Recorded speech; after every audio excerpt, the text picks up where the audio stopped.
څه لیکلی شوی دی کاف لیکلی شوی دی دا د ټپ په شانتې شکل دی او ځکه کاف دی ښه ټیک شو اخوا ځو لام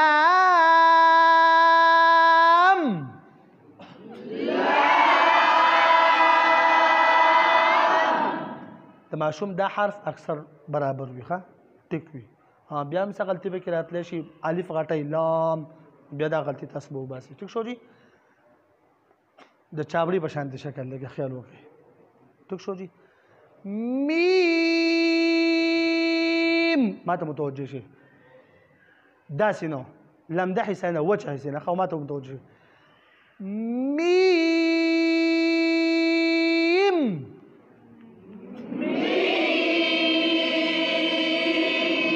چې مجهول ونه ویلی شي ښه میم دا به غلطي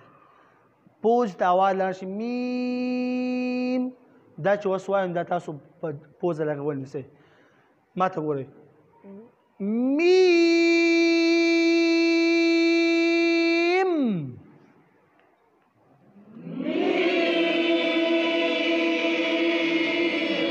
ټیک ټاک پوه شو جي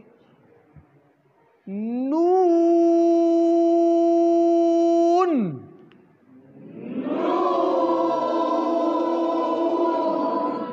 دا چې شونډې پوره ګول شي یو دا خبره مکمل انضمام شفتین نمبر 2 چې پوزې ته آواز لاړ نه شي ښه نون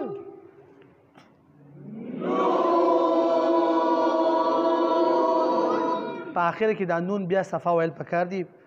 ما صفا ونه چې آخري نون هم ادا شي بیا ټیک شو جي پوز ته آواز لاړ شي دا ځکه میم دی چې د امسا په شان شکل دی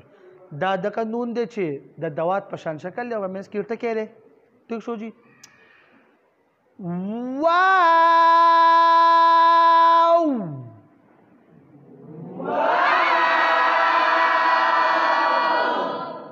ځکه چې سری سره